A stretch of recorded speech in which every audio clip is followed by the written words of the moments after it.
Le 31 mai 2025, le Paris Saint-Germain a remporté la Ligue des Champions. Une première dans l'histoire du club. Un moment que des millions de Français attendaient depuis des années. Dans n'importe quel pays normal, une telle victoire aurait provoqué une vague de joie, de communion, de fierté collective. Un moment rare où les tensions s'effacent, où l'émotion prend le dessus, où le peuple célèbre ensemble un exploit sportif national. Mais la France n'est plus ce pays-là. Depuis longtemps déjà, chaque victoire est devenue suspecte. Chaque célébration est un risque. Et ce soir-là encore, la fête a tourné au cauchemar. Vitrines brisées, commerce pillé. Des scènes de chaos qui n'ont plus rien de spontané, ni même d'émotionnel. Ce n'est plus une surprise, c'est devenu une habitude, une mécanique bien rodée. À chaque événement sportif, à chaque rassemblement populaire, les mêmes groupes surgissent pour tout salir et tout s'approprier. Comme s'il était devenu impossible en France de vivre un moment collectif sans qu'une minorité ne le transforme en humiliation nationale. Et ce que beaucoup refusent encore d'admettre, c'est que ces débordements ne sont pas accidentels. Ils sont révélateurs. Ils disent quelque chose de profond sur l'état du pays, sur la jeunesse qu'il a fabriquée, sur l'impunité qu'il a tolérée et sur les fractures qu'il a refusé de nommer. Dans cette vidéo, on va analyser ensemble comment la France, ce grand pays, en est arrivé là. Ce qu'on a vu le 31 mai n'est pas une surprise, ce n'est même plus une nouveauté. Depuis des années, les mêmes scènes se répètent à l'identique. À chaque victoire en football, à chaque événement populaire, c'est le même scénario. Et surtout, ce sont les mêmes profils. On peut tourner autour du pot, employer tous les euphémismes du monde, parler de jeunes surexcités ou de fêtes qui dégénèrent, la vérité, tout le monde la connaît. Ce ne sont pas des supporters, ce ne sont pas des passionnés de sport. Ce sont des groupes structurés, souvent très jeunes, qui n'ont aucun attachement au pays et aucune limite. Des individus élevés dans le ressentiment, dans le rejet systématique de tout ce qui symbolise l'autorité, l'ordre ou même simplement le bien commun. Ils n'attendent pas que ça dérape, ils viennent pour ça. Ils viennent pour défier, pour provoquer, pour imposer leur présence. Ils ne le font pas par idéologie ou pour un but précis, mais par instinct. Parce que dans leur monde, c'est ça la norme. Le respect n'existe pas. L'empathie est une faiblesse. La brutalité est une preuve de statut. Et les rues des villes françaises leur servent de décor. Chaque événement est une opportunité. Ce n'est ni un phénomène isolé, ni une simple conséquence sociale. C'est devenu un mode d'existence pour une partie de la jeunesse urbaine. Une manière de s'imposer par le bruit, par la peur, par le mépris. Ce qui frappe dans ces comportements, au-delà de la violence elle-même, c'est la manière dont ils sont perçus à l'intérieur des milieux qui les produisent. Là où une société saine verrait un acte de vandalisme, eux voient un acte glorieux. Là où le pays entier voit des scènes honteuses, eux y lisent une démonstration de force. Et cette inversion des repères n'est pas le fruit du hasard, ni le produit d'un dérèglement individuel. C'est devenu une norme collective, un réflexe social partagé, une manière d'exister dans un monde qu'ils ne comprennent plus et auquel ils n'ont jamais vraiment cherché à appartenir. Dans leur univers mental, ce n'est pas celui qui se contrôle et qui construit qui mérite le respect, c'est celui qui crie le plus fort, qui frappe le premier, qui humilie sans trembler. Leur virilité n'a rien de construit, de canalisé, d'orienté vers la responsabilité. Elle est brute, animale, impulsive, et c'est justement cette brutalité qu'on leur apprend à valoriser. Parce que dans les codes qu'ils reçoivent, dans les paroles des morceaux de rap qu'ils écoutent, dans les vidéos virales qu'ils se partagent, dans les récits qu'ils se transmettent, ce qui est admiré, ce n'est pas l'intelligence, ce n'est pas la retenue, ce n'est pas l'élévation, c'est la transgression. Plus tu méprises les règles, plus tu es respecté. Plus tu rejettes les normes, plus tu gagnes en stature. Et peu importe les conséquences, puisqu'il n'y a pas de sanction réelle, ni morale, ni sociale, ni judiciaire. Ce qui devrait être honteux devient une source de prestige. Ce qui devrait être puni devient célébré. Et plus le chaos s'étale, plus l'image qu'ils ont d'eux-mêmes se renforce. On n'est plus face à des marginaux isolés, mais face à une sous-culture entière qui a pris racine dans l'indifférence générale et qui aujourd'hui s'impose avec arrogance dans un pays faible qui n'ose pas poser de cadre ni dire où sont les limites. Et le plus inquiétant, c'est que cette culture, à force d'être tolérée, a contaminé bien au-delà de ceux qui la vivent directement. Elle influence les plus jeunes de divers horizons, elle façonne les imaginaires, elle modifie les critères d'admiration et de dégoût. Et pendant qu'on parle de vivre ensemble, de mixité, d'ouverture, ce sont ces codes-là qui dominent sur le terrain. Ce désordre n'est pas un accident. Il n'est pas le fruit d'un oubli, d'une faiblesse de l'appareil d'État ou d'un manque de moyens. Il est le résultat logique, mécanique, cohérent d'un système idéologique qui a triomphé depuis maintenant plus de 50 ans et dont on récolte aujourd'hui les fruits amers. Car depuis mai 68, la France n'a pas seulement abandonné l'idée d'autorité, elle l'a rendue illégitime. Elle a déconstruit tous les cadres symboliques qui permettaient de structurer une société, elle a ridiculisé la figure du père, délégitimé le chef, criminaliser la force et remplacer la discipline par la complaisance. On a voulu faire croire à des générations entières que l'ordre était un problème, que l'interdit était une oppression, que la virilité était une menace et que toute forme de hiérarchie naturelle n'était qu'une construction sociale à abattre. Et ce qu'on vit aujourd'hui, ce n'est pas un bug, c'est le programme. C'est le prolongement naturel d'un progressisme radical qui a fait de l'égalitarisme son dieu, de la jouissance son but et de la repentance son mécanisme de survie. L'IVG massive, le féminisme déstructurant, la fin de la peine de mort, la mise en accusation permanente de tout ce qui ressemble à une structure verticale, patriarcat, état fort, nation, religion. Tout cela n'est pas arrivé par hasard, ni pour résoudre un problème, c'était un projet. Un projet de renversement complet de l'ordre ancien. Et aujourd'hui, il est en place, il a gagné. Ce sont ces enfants qui sont dans la rue. Ce sont ces dogmes qui gouvernent les tribunaux, les écoles, les rédactions. Ce sont ces obsessions qui saturent l'espace public. Et ceux qui tiennent encore debout, ceux qui n'adhèrent pas, n'ont plus aucun levier réel pour inverser le mouvement. Et quand cette idéologie a fini par tuer la reproduction locale en instaurant un climat hostile à la maternité, en culpabilisant toute forme de virilité, en réduisant les familles à des cellules de consommation désunies, elle a importé. Massivement, en ouvrant les frontières, en parlant d'humanité, de solidarité, de diversité, mais ce n'était pas de l'accueil, c'était de l'autodestruction. Et dans ce chaos désormais permanent, ce sont ceux qui viennent d'arriver qui refusent encore de se soumettre à cette idéologie morbide, parce qu'ils n'ont pas encore été absorbés, parce que eux n'ont pas été castrés. Pas encore. La République n'est pas dépassée. Elle est idéologiquement alignée avec sa propre disparition. Elle ne laisse pas faire malgré elle, elle accompagne, elle justifie, elle encourage, elle rééduque. Et pendant ce temps-là, ceux qui refusent de disparaître n'ont plus qu'un choix, se taire, s'adapter ou sortir du jeu. Dans un pays normal, un jeune qui réussit est valorisé. Un homme respecté est celui qui protège, qui maîtrise, qui élève. La virilité, quand elle est bien dirigée, devient un pilier de stabilité. Le courage, c'est d'être droit. L'intelligence, c'est de construire, pas de détruire.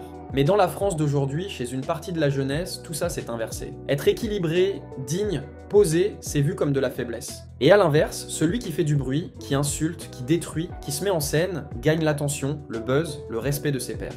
On est dans une ambiance où la vulgarité est une preuve d'authenticité, que ça soit pour les hommes ou les femmes, la plupart de leurs modèles sont objectivement des dégénérés. La médiocrité est mise en avant comme une marque de liberté et l'abrutissement généralisé est devenu une esthétique. Les réseaux sociaux ne font qu'amplifier ce mouvement. Plus tu es bête, plus tu es vu, plus tu es violent, plus tu es viral. La musique encourage la débauche. Les figures publiques ne montrent plus l'exemple, elles font du chiffre. Tout pousse dans le même sens, récompenser l'agitation, ignorer la construction, et à force, ça finit par former des générations entières qui ne cherchent plus à être solides, mais visibles. Ce climat est une boucle. Les jeunes la subissent, puis la reproduisent et finalement l'imposent à d'autres jeunes. Ils n'ont pas choisi ce modèle consciemment, il s'est installé comme une évidence, comme une norme. Et aujourd'hui, on ne les admire plus pour ce qu'ils deviennent, mais pour ce qu'ils montrent. C'est ça l'ambiance dans laquelle vivent les jeunes Français aujourd'hui.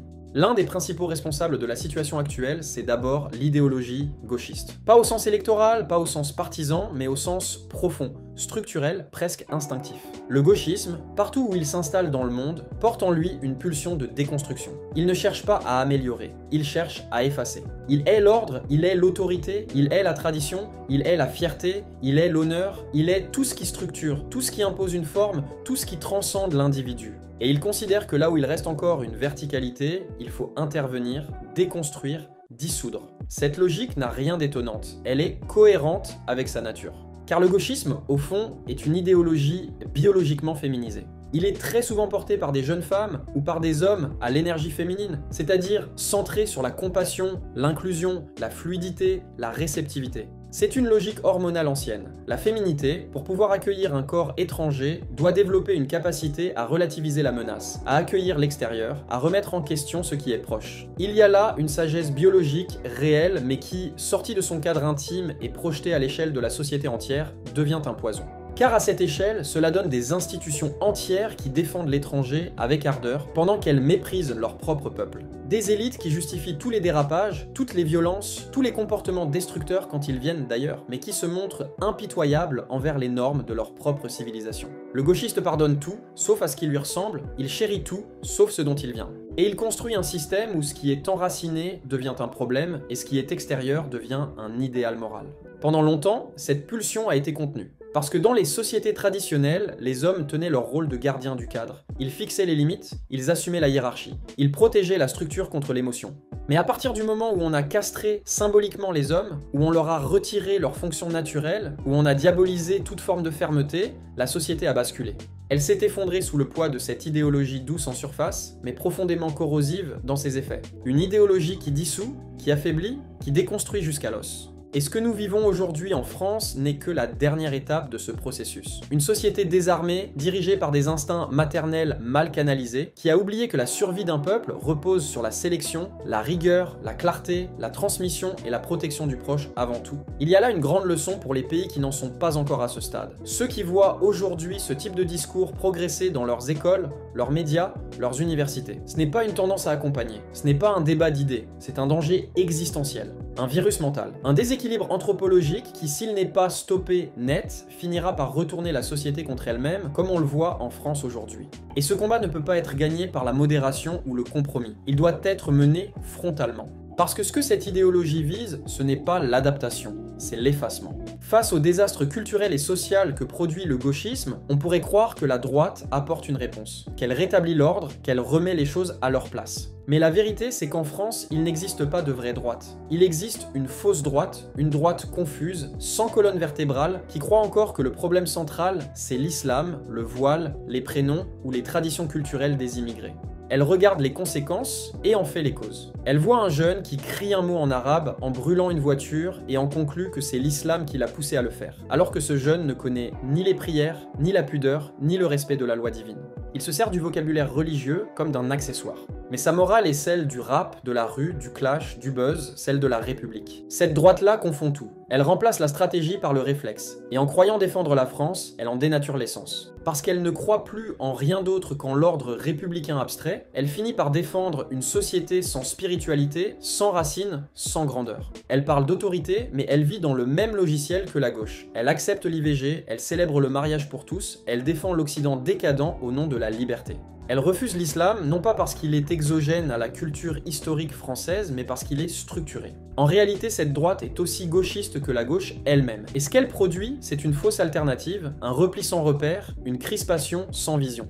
Les musulmans vivant en France n'ont rien envie d'avoir affaire avec cette droite, c'est pourquoi beaucoup restent silencieux sur les méfaits de leurs congénères. Pas par complicité, pas par manque de courage, mais parce qu'ils ne veulent pas se retrouver dans le même camp que cette droite bête, islamophobe et gauchiste. Et le pire, c'est que cette droite croit encore être lucide. Mais elle est juste enragée. Elle tape au mauvais endroit, elle rate la cible. Et pendant qu'elle s'acharne sur des foulards, les vrais destructeurs, ceux qui diffusent la violence, la vulgarité, la haine du pays, continuent d'agir en paix. Avec parfois même sa complicité. Dans toute société digne de ce nom, l'État est là pour arbitrer, cadrer, protéger. Mais en France, l'État n'est plus qu'un gestionnaire d'apparence, totalement dépassé par ce qu'il a lui-même laissé proliférer. Et ce n'est pas par faiblesse, c'est par calcul, parce que cet État ne croit plus à sa propre mission. Il ne sait plus s'il doit plaire à la gauche ou rassurer la droite. Il ne sait plus s'il veut incarner l'autorité ou jouer la carte du vivre ensemble. Résultat, il tape sur les femmes voilées qui font leurs courses, mais il laisse les racailles incendier des voitures en centre-ville. Il se montre ferme là où il ne risque rien,